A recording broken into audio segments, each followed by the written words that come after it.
do the second movie? Okay, well, we'll just come on. Hey, folks. Welcome to Fiance Files. Sekou writes and trusted me to start the show today, and that's why we're a little late. Sorry. Yeah, it's okay. I'm gonna play the intro though. Let's do it, because that's my jam. So we have to turn this off. Turn this off. So we're gonna do this. We'll be right back. Take two. No. Why don't? Never mind. We're just going with it. We're here now. We're here now. All right. You know what I feel like we need? We need some fireworks. Fireworks? Yes. Let's just start the show with some fireworks. Camera, lights, action, fireworks.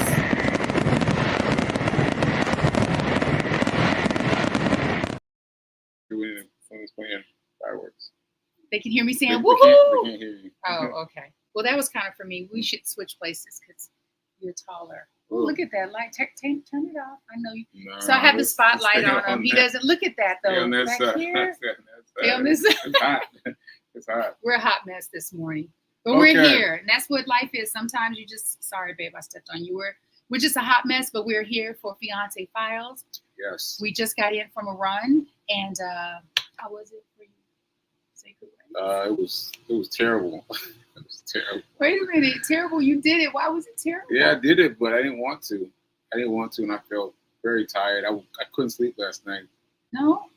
Yeah, I got up to the restroom, and then I got up. What time? It was 1:45 when I went to the restroom. I came back and I was up. Don't you remember you asking me? Would you ask me? Were you snoring? No. Sorry. That's not what you said. You asked me if your eyes are open. And I was like, no. Yeah, if your eyes are open. I was like, no. I said, well, why do you think I'm awake? I was like, no, because you move around a lot. You went right back to sleep. I was like, okay, all right. So you anyway. Do know why I move around a lot. Why?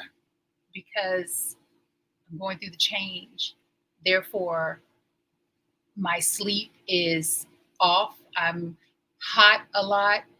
And then when my body starts to cool down, I get really cold. So I'm constantly pulling the covers on me, taking them off, adjusting the air. I have no recollection of this conversation. Yeah. Are you sure it was yes, you squinted at me, said, you up? And then you asked me if it looked like your eyes are open. I was like, no. And then you went right back to sleep. I was like, okay. All right. So I was up most of last night. And so it was really difficult for me to get up this morning. It was so hard getting up this morning. You got us out right before everything. Before everything? Before the show. I got us. Before the show, yeah. Typically. And the daily hustle. The daily hustle. Look at you, the daily hustle. Daily hustle. You love saying the daily hustle. Daily hustle. I love the daily hustle for you. And so I guess what is the lesson? What are you gleaning from this? No, I don't have a lesson. I have a lesson. I do. I think something has come up for me, which is, and you talk about this a lot on this show, on Get Rich 101, not Fiance Files, which is you get to do it anyway, even though you don't want to, even when you're tired, even when you don't know how. And that's for all of us. Oh, you mean getting out there running anyway? Yeah, getting out there running, setting up your show, doing the daily hustle. Yeah, because honestly, you went out to do your workout, your gym workout. Yes. And I was like, ooh, get comfy. You were happy I left? Yeah, I was going to get comfy. And then you texted me, like, when are you going to be ready to run? I was like, whenever you're ready. Whenever you're ready.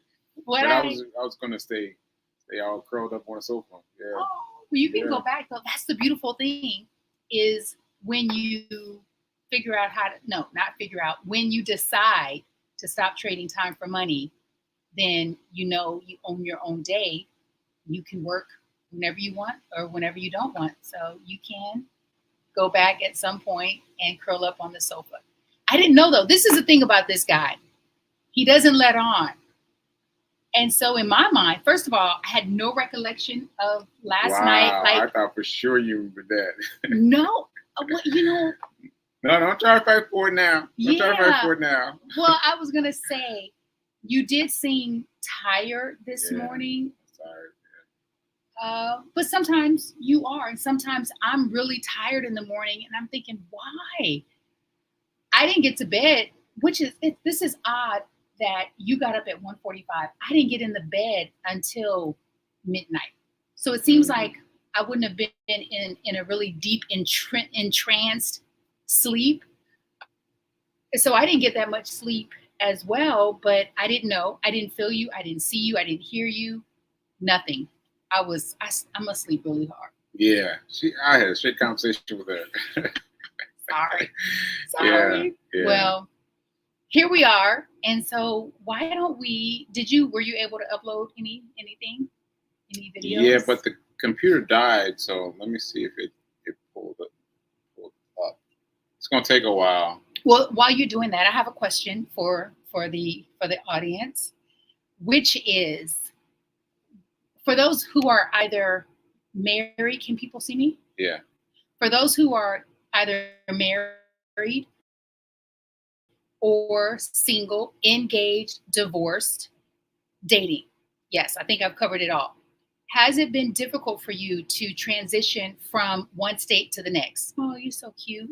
Oh my gosh, I remember that face. From one status to the next. So how difficult or easy has it been for you to transition from being girlfriend, boyfriend to engaged to married? Because that came up for me in a conversation that I was having with a stranger. And I said, ooh, let me bring that to Fiance Files. So repeat it. Tell me yours and repeat it. Okay. I was having a conversation with someone at Signature Theater. Mm-hmm. I shared with them that I was engaged. They asked how has that... It's hot. No, it's not hot. It's just, it's only on this side. Yeah, he needs some sleep. They asked, how has the transition been from dating, long distance dating, to being engaged? Dating, long distance dating, to being engaged. Mm. And I thought, I think every transition in life is different. It's all different, whether you go from being an employee to a manager, if you go from being a manager to self-employed to an entrepreneur to a small business owner, et cetera, et cetera. And so I want to know from those who are watching how that has been for them, that transition from dating to engaged and or engaged to being married. But you said you had a response, right? Oh, to that person? Yeah. I was trying to skirt over that. Yeah. Well, you put it out there for everybody.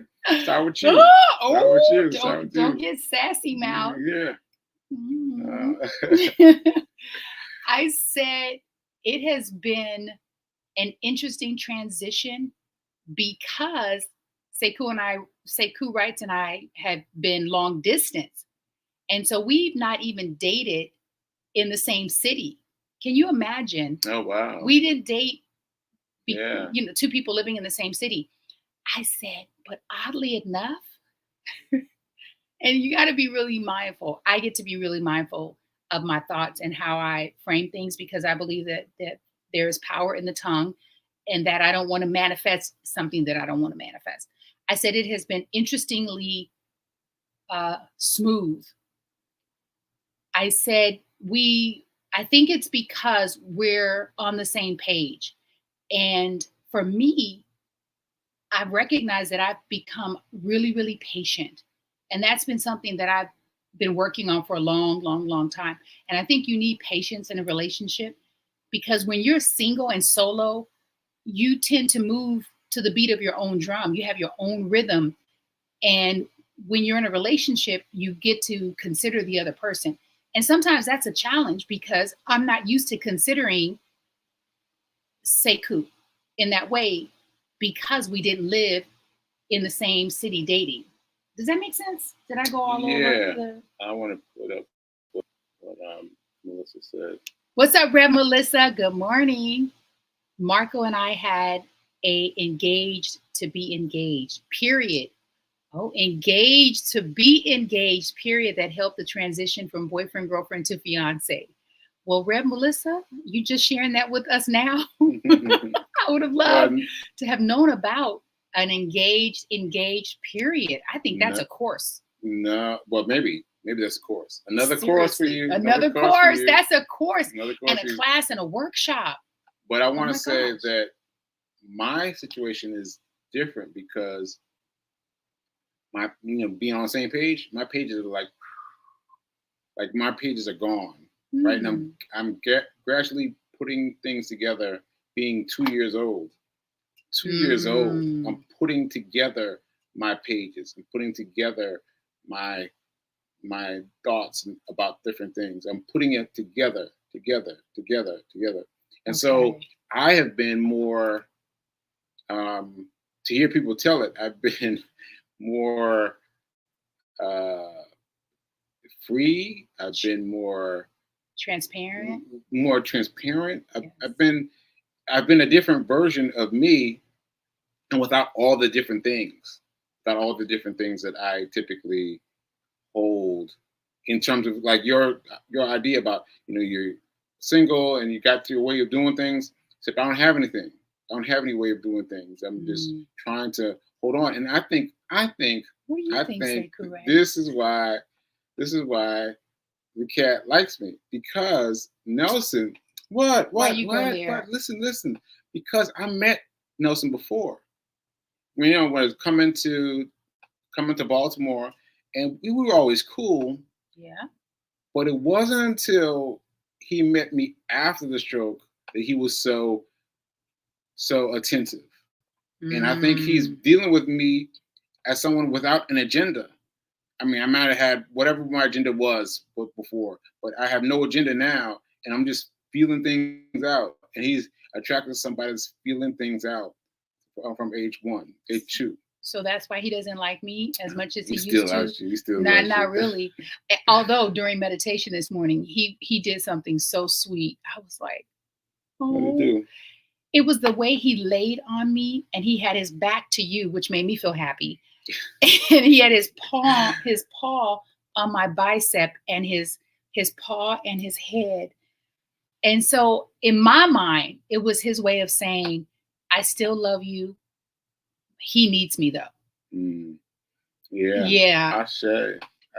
So that makes sense to me, Sekou. I will say this though, because your memories are, like you said, prior to your stroke, you were shifting, you were metamorphing into who you are now before the stroke. And it's kind of like your book, how you wrote this book pre-stroke, had no idea that you were going to have a stroke. Of course, you had no inclination of publishing this book. You just wrote it. That's what you said. You said, because it's very of posting it. It's very you are very vulnerable in this book. Yeah, this book is very deep and personal, and I had notes on it. I was like, do not publish. I was just gonna keep it for myself. And it was those notes that clued me into the fact that I wrote this book. Because I was found this manuscript. I was like, oh, I wonder who wrote this book. But I saw the notes. I was like, I wrote this book. Yeah. So I think who you are is who you were becoming. Yeah. Who you are is who you were becoming. And the stroke. The quantum leap, though. The quantum leap was like.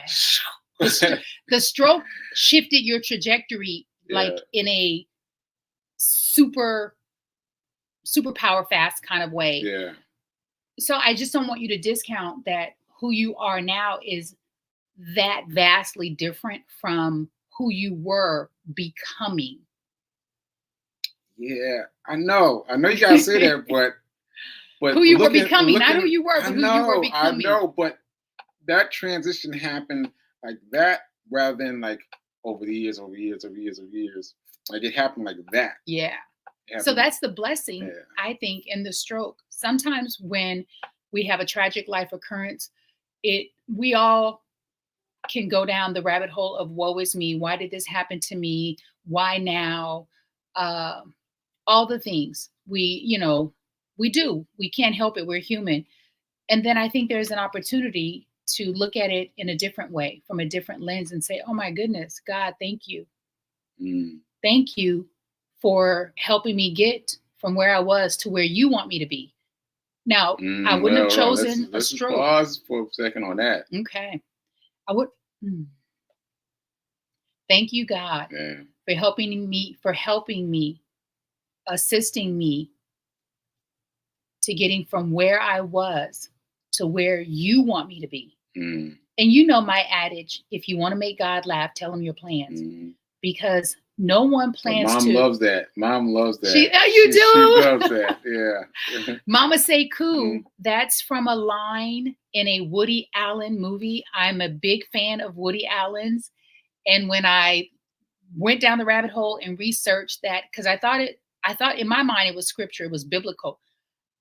There is a biblical version of it, but as it stands that way, exactly, if you want to make God laugh, tell him your plans. It is a line in a Woody Allen movie from the 70s. And so it's so true.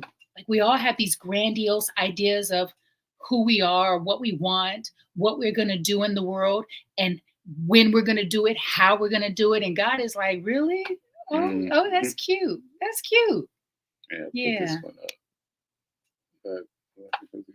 I agree, Fee. Who he was becoming. Yes. Yes. And Rev Melissa, I mean, I don't know if I'm going to need to just take, some time off and just manage both you and Sekou. But we got to get these courses and these classes and sidebar and these stage appearances, out into the world.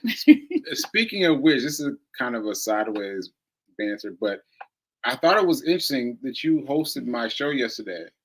I did. Yeah, you hosted my show yesterday. And sorry. You okay? Yeah, it's I don't know. Something's been getting in my eyes, but go ahead. I'm okay. Okay. I've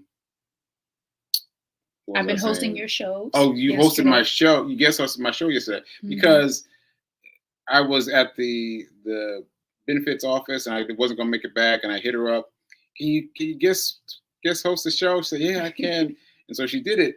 But it's interesting that there were parts of my show that I forgot and you remembered by you. And I was like, oh wow, yeah, like my affirmation, my introduction of me as who I am and what I do. I don't ever do that, And I was like, wow, this is really interesting watching my show, how it should be, the various things. Well, I don't know about should. I don't know about should, but how it can be. How it can be, yes. And what I was sharing with Sekou is sometimes we don't see ourselves the way others see us. Sometimes we need someone outside of ourselves to remind us of who we are. And then I thought maybe having a guest co-host every so often will also help jog your memory. Yeah. And give you more insight as to how people see you. Yeah. Because you were talking about penny stocks. And I was like, oh yeah, I do talk about penny stocks, but to my mind, it's like it's back beyond something I would announce. Well, your penny, because you've changed the name of it. Penny stocks for you is now daily hustle, or weekend hustle, or week-long hustle, and it's still penny stocks, and you still do Forex, and I think it's all wealth. And the one thing that I hoped you caught, I don't know if I said it when I wasn't live, but what I said was, oh, by the way, Sekou Wrights is not a financial advisor. Yeah, you said that. I did? You okay, said good. That. I was like, oh, yeah, that's good. That's good. I was watching my own show like, oh, wow, let me see what you're saying. Yeah, and I love that Rev Melissa helped you to see that you are a financial enthusiast who is a financial enthusiast who is self-taught. Yeah. Because oftentimes we get caught up in the degrees, the certificates, but it's like, listen, I'm living life. Yeah. And because of my situation, because of my circumstances, I had a stroke. I have not been able to work. Mhm. Therefore, I get to pivot and create a whole new life around one of my passions, which is money. And you were Yeah. doing this before the stroke. That's what I'm saying. You were doing this before the stroke. I opened an Acorn and a Robin Hood, babe, before your stroke. Wow. I wouldn't have done that. Why would I? Wow. That was you. So I'm saying that who you are today is who you were becoming.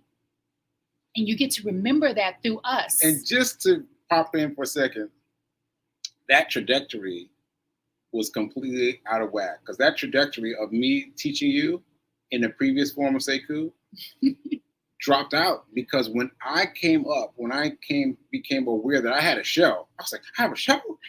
I have a show. When I became aware of that, I was listening to what I was saying about money, and I was like, nah, I'm not doing that. That dude's crazy. And it took me the longest time before I finally invested, and I've reaped the reward. I've reaped the rewards now.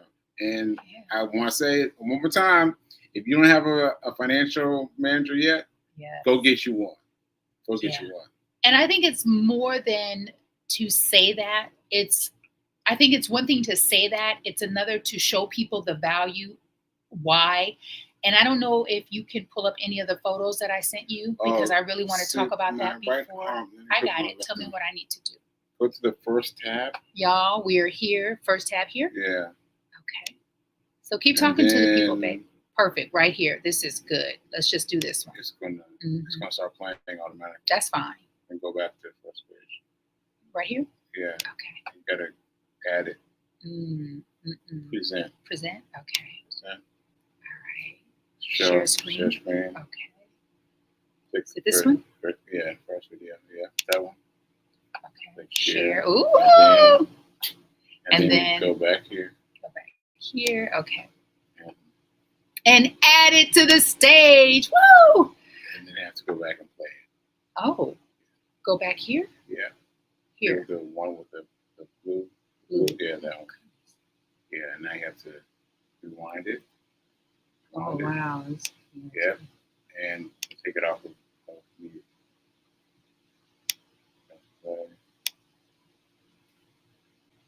Yeah, I don't know. Okay. Yeah, we got to come up with all right. So what I am attempting to share with you is, because we pivoted into money, and I'll take this down very quickly. My life insurance agent, his name is Darvell Williams, and Darvell Williams is a real one. If you need, he is so knowledgeable, passionate, and committed to empowering the Black community about the benefits and the necessity of not just life insurance. We're going to take this away. Not just life insurance, but yesterday he invited me, and Sekou, last night he invited us to an estate planning webinar. And let me tell you something. Oh, it was so much. It made me sad. And then I thought, no, this is good. And even though the stuff might feel overwhelming, it's the things that we need to know to empower ourselves to grow where we are, and to know what's possible for us to leave our loved ones, whether it's a niece, a grandchild, your own children, your partner, your spouse. I mean, the things that I learned that I was attempting to share, I will have to do it in another format. But I was so stirred up last night. I almost sent the videos to Rev Melissa. And I just said, nope, let me take more webinars. Let me learn more. But what I'm learning is it's all under the umbrella of financial literacy and wealth building. There's no accident that you, Sekou, and I are going down this road with money. These are things that I wasn't necessarily interested in just a few years ago. But now Yeah. And I want to point out something right here because Fatima said this. What's she saying? What's she I saying? wanted to all the folks who are doing well with money have financial advisors. Now I want to pump the brakes right there. I want to pump the brakes right there because I am not doing well with financial money matters, right? But what I did was I decided to go into Charles Schwab just to see what they're doing in there. Just to see what they're doing in there. And I was shocked. I thought that they were going to laugh me out. I did. I thought they were going to laugh me out there. I thought they'd give me $25 and that'd be it. And they'd go on your way. But I found out all kinds of things. The first thing is it's free. It's free. To have a wealth manager or wealth advisor. Yes, with Charles Schwab, right? Yes. And then, and the difference to that, the advice he gave me was completely shocking. Completely shocking. And I'm still dealing with it today, but that's what made me feel like I'm doing well with money. But I think, babe, to Fatima's statement, she says all the folks who are doing well with money have. So you are now doing better with money because you had the gall to walk into Charles Schwab. You now are drawing an income. That's a whole class y'all got to stay for. Y'all got to sign up for that class, how you can draw an income from investing in stocks. Fatima West, I will send you Darvell's information. Darvell has been my insurance agent at a time when I attempted to convince myself that I couldn't afford. And we've got to do away with that kind of thinking, saying what we can't do, what we can't afford, what we don't have, because I could and I have. Darvell is big on educating. And so I will, and I've had Darvell on my show. We're going to have Darvell on Sekou Wright's show very, very soon. So I will send you his information. All right, so it's time for us to go. Oh, I just want to say this. But yeah, it's free. It's free. It's free. It's free. He's now my wealth manager. I got her hooked up. Got my mom hooked up. I'm getting everybody. Melissa. Everybody. Yeah. So go see a financial advisor. Yes. Financial advisor today. Yes. All right, folks. So that's our show. I do want to lastly, Rev Melissa, if you could put that on the screen. Rev Melissa says that the before the stroke was setting up the after the stroke Sekou beautifully and abundantly. I think that's a speech. Before the before the stroke Sekou, versus the after the stroke Sekou, something like that. Okay. We'll do a screenshot. Thank you, Rev Melissa. Thank you. So remember that now is better than perfect. Remember that now is better than perfect. I did not do the I am happy and grateful now. Affirmation. Yeah, but I don't want. I'm already over time, so we're gonna let it go. So let's see. Where am I? Okay, here we go, folks. I'll see you later.